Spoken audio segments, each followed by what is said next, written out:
Pues comenzamos esta exégesis con el tema voto joven.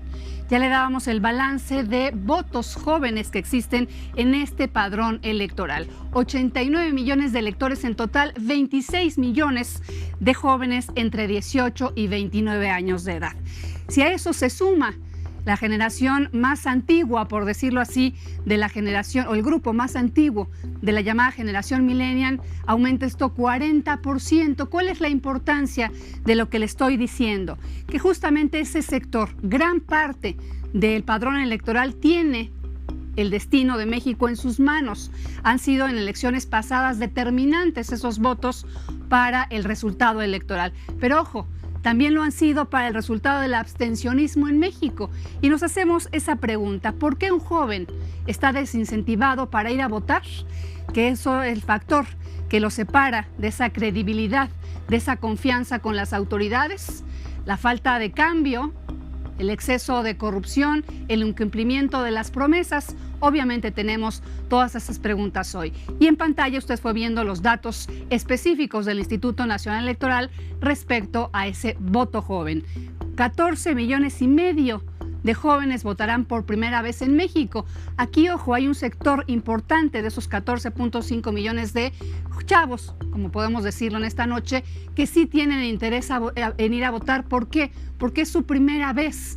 Entonces, la emoción es diferente, pero de ese rango de edad en adelante, el desencanto se hace patente, y por ello el llamado que haremos hoy justamente a lo determinante, que es que acudan a las urnas el próximo 1 de julio.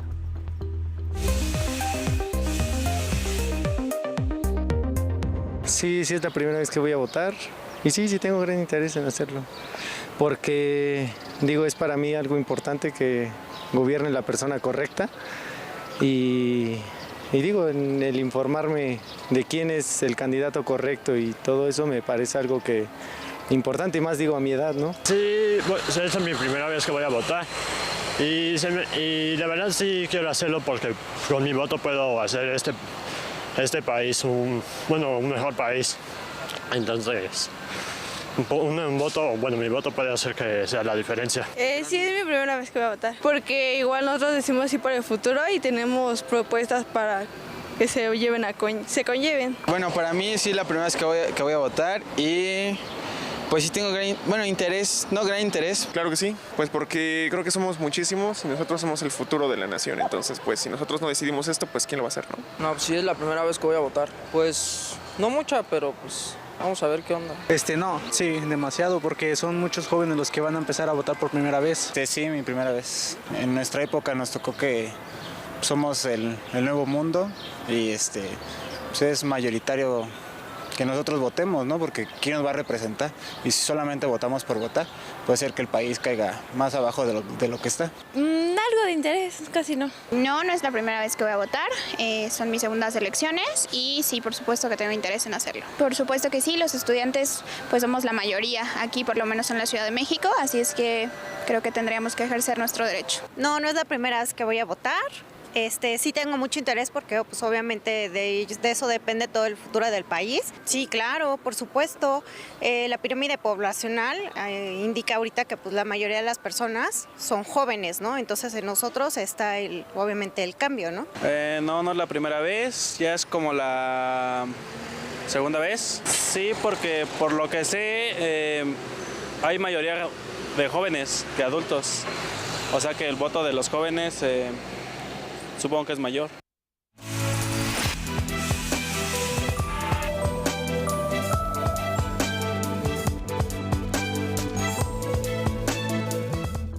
¿Qué esperan los jóvenes de este 1 de julio?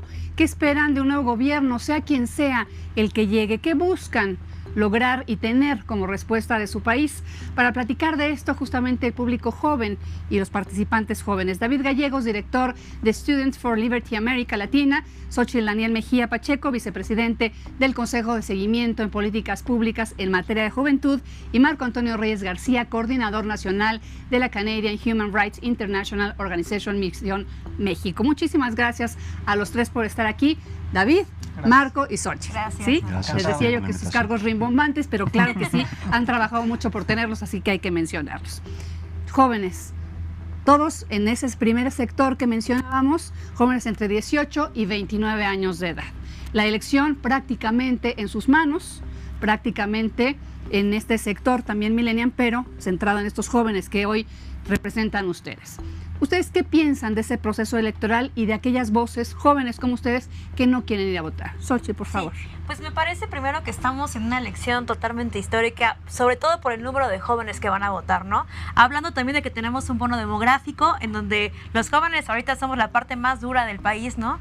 Ya otra cosa sería que vayamos a votar, tenemos que especificar primero el voto y el voto informado, ¿no? La verdad es que la verdad las jóvenes y los jóvenes que están en las calles no conocen propuestas, no conocen a quién van a elegir, no tienen un panorama tan amplio. Pero a mí me parece que tenemos que tener mucho cuidado cuando hablamos un poco de la apatía de la participación, porque hay muchas formas de participar, ¿no? El voto simplemente es un mecanismo en el que nos encontramos en un proceso que vamos a cambiar totalmente el giro del país, ¿no? Pero eso no quiere decir que no estemos interesados en eso, simplemente participamos de otra forma, ¿no? Nosotros participamos de manera más colectiva, un poco más en términos sociales, pero nos interesa mucho la transformación que tiene que ver con el ámbito legislativo, ¿no? Claro. Que eso es a lo que aspiramos. Y lo saben los estudios y los analistas de ustedes, los jóvenes, que sin duda la participación es activa, no en el tema político de la mayoría, pero por ejemplo lo vimos en el sismo.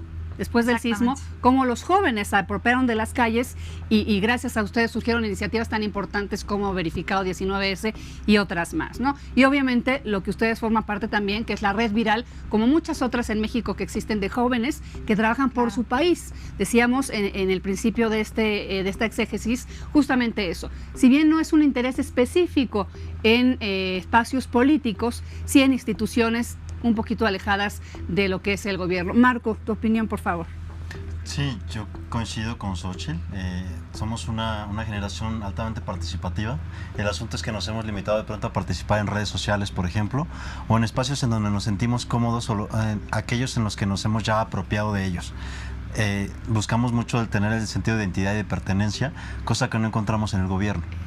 El gobierno de pronto se vuelve un enemigo nuestro al criminalizarnos, al señalarnos, de pronto discriminarnos, ¿no? Ya estigmatizarnos y tenernos con este estigma del portador de rostro sospechoso, ¿no? Es joven, entonces es drogadicto, entonces es delincuente y es un peligro. Entonces hemos sido hechos a un lado de la toma de decisiones y se ha tomado decisiones que nos repercuten directamente sin nuestra participación y sin la convocatoria que ha implicado, ¿no? Entonces, claro que hay un descontento, claro que hay un desánimo en esa parte. Sin embargo, pues varios de nosotros hemos tomado la iniciativa de tomar estos otros caminos, que es sociedad civil, por ejemplo, que es encontrarnos, ¿no? Conocernos, reconocernos y participar. En mi caso, yo soy científico, de pronto pues estaba mucho encerrado en el laboratorio, hasta que de pronto pues uno se da cuenta que las decisiones que toman en el legislativo, como igual platicaba Xoch, pues nos impactan a todos y a todas, ¿no? Las personas. Entonces, a partir de ahí, pues ha sido comprender cómo es que funciona el gobierno, que la democracia no es solamente un voto, que el voto debe ser informado, que no solamente es el presidente. En estas elecciones vamos a tener de 2 a 6 boletas en todo el país, dependiendo del estado que se trate, ¿no? Entonces vamos a elegir presidente de la República, legisladores a nivel federal, local, los senadores y, bueno, en este caso también las jefaturas de gobierno y las alcaldías en el caso de la Ciudad de México, ¿no? Que ya es otro modelo que la gente igual no conocemos porque la Constitución de la Ciudad de México acaba de ser promulgada, ¿no? Entonces es un nuevo sistema, es un montón de información, muchos cambios que han pasado de forma rápida y entonces no se ha tenido el tiempo de socializarlo, ¿no? La gente no sabe ni siquiera por quién va a votar y para qué. Entonces sí es complicado. Entonces, poco identificados con las instituciones gubernamentales y poco tomados en cuenta para las decisiones del país. Así se sienten los chavos, de acuerdo a tu sentir, Marco. Me gustaría escuchar también a ti, David. Sí, coincido totalmente con mis compañeros que han hablado anteriormente. Hemos visto en los últimos años cómo el modelo centralizado a través del cual uno podía tener participación en nuestra sociedad, ha venido diluyéndose. Esto debido a los cambios tecnológicos en los últimos años, pero también en la forma en que se concibe, yo creo, los jóvenes en la sociedad. Es decir, anteriormente para poder participar requerías de estar en un partido político donde dependías de lo que tu líder te dijera que tenías que hacer, tenías que aprender a obedecer antes que actuar. Y bueno, conforme eso se fue haciendo una cultura, lamentablemente, acerca de qué era la política en nuestro país.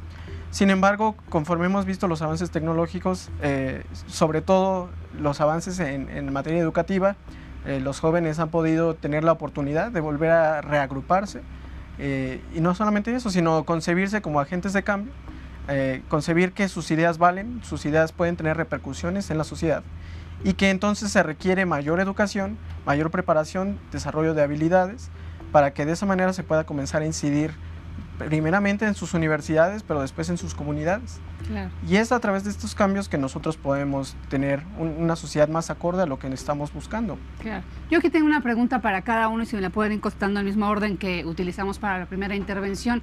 ¿Qué esperas tú del próximo gobierno, sea el que llegue, sea cual sea? Definitivamente yo espero un gobierno participativo, ¿no? Que los jóvenes y las jóvenes no seamos simplemente un foco, un grupo antes llamado grupo de atención prioritaria, ahora somos sujetos de derechos, ¿no? Primer paso, quien llegue al gobierno tiene que darse cuenta que no tenemos un marco jurídico a nivel federal, no tenemos una ley general de juventud, esa es la gran falla, ¿no? Después apuntalar a más cosas como pueden ser el término de seguridad, ¿no? Tenemos a a hombres jóvenes que han muerto en materia de homicidios por la parte del narcotráfico. También tenemos baja participación juvenil, ya no aspiramos a que un joven solamente pueda participar en un partido político, puede participar en colectivo, en su comunidad, y la otra más, tenemos que pensar en un modelo dual eficiente, donde ahora sí vinculemos escuela-trabajo.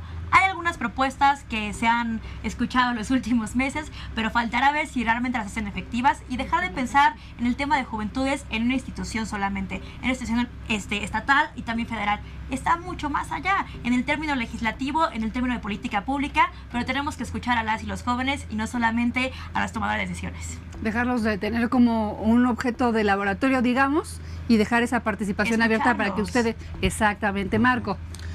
Sí, yo creo que he concebido yo en este tipo de formación, porque ha sido formarme en el aspecto político después de un área científica, que la política son ideas y vinculaciones. Después de ahí siguen ya las aptitudes y acciones conducentes. Y finalmente lo que implica una democracia participativa es ese diseño participativo que implica incluirnos en la escucha, en el diseño, en la implementación, seguimiento, evaluación de la política pública en todas las áreas, ¿no? Entonces mencionaba Xochitl algo muy interesante de la Ley General de Juventudes, y nosotros ya tenemos un convenio, ¿no? Una Convención Iberoamericana de los Derechos de las Personas Jóvenes. Ya existe, México es firmante, pero no lo ha ratificado, ¿no? Entonces realmente ya somos parte de muchos convenios a nivel internacional que no son ratificados o no son respetados o ni siquiera son conocidos. Y entonces es ahí a donde me refiero, que no conocemos la forma de funcionar de nuestro gobierno, e incluso los mismos legisladores ni siquiera conocen la ley, ¿no? Entonces en esa parte la exigencia es muy profunda. Yo creo que estamos transitando ya a un área donde la información está muy vasta en todo el sistema tecnológico, pero también al mismo tiempo la desinformación. Entonces es estos pesos con los contrapesos de qué es cierto, qué no, donde nace de pronto verificado, pero de pronto ¿quién verifica verificado? Por ejemplo, ¿no? ¿Quién regula al regulador? ¿Quién está al pendiente de que las cosas que sepamos sean de verdad ciertas y útiles? Que es como que a veces lo más trascendental. A veces se legisla demasiado por parte de algunos, pero en áreas inútiles, o como lo platicaba Xochitl en este asunto de tenemos educación en muchas áreas que no tienen un trabajo, ¿no? Que tenemos muchos abogados, muchos médicos que están conduciendo un taxi sin demeritar la actividad laboral de los taxistas, pero no es para lo que se formaron, ¿sabes? Entonces, en área de salud, de educación, de ciencia, yo lo decía también en algún momento, me lo preguntaron, ¿qué haces en áreas legislativas? Yo decía, pues, ¿qué hacen ustedes legislando en materia de ciencia, educación y salud? ¿Por qué no integrar a estos equipos interdisciplinarios de especialistas de área no para tomar decisiones? No todo se puede a través de asesores, ¿verdad? Exacto. Tampoco los asesores son todólogos, igual que tampoco los legisladores. Vamos a darle oportunidad a David de contestar también esta misma pregunta. Sí, pues nada más me gustaría agregar algo más. Creo que más bien los jóvenes deberíamos de estar atentos a lo que venga. Creo que tenemos que exigir 3 puntos fundamentales. El primero, lo que le corresponde al gobierno, que es garantizar la seguridad. En nuestro país actualmente tenemos índices de criminalidad terribles y es la primera función del Estado en una sociedad, darle o brindar seguridad a sus ciudadanos. En segundo lugar, transparencia, rendición de cuentas. El gobierno no lo va a hacer per se, sino que necesita incentivos para que lo lleve a cabo, y esos incentivos se tienen que hacer a través de la presión social, que nosotros como jóvenes y la sociedad como conjunto debería de hacer, de manera que podamos tener gobiernos más transparentes, más abiertos, más tolerantes. Y el tercer punto sería generar las condiciones para que existan mayores oportunidades, que se genere riqueza y los jóvenes tengan oportunidades, no solamente porque encuentras fuera en alguna empresa, que es importante, o alguna organización, sino incluso uno mismo poder ser partícipe de estos cambios económicos y sociales. Muy bien, pues yo les agradezco la participación en este exégesis y ojalá podamos hacer un ejercicio cotidiano de diálogo con ustedes, que son la voz de este país. Muchas gracias. Encantados. Gracias. Muchas gracias. Muy buenas noches. Felicidades. Y bueno, todos a votar. A Muchas votar. gracias. Sí. Muchas gracias.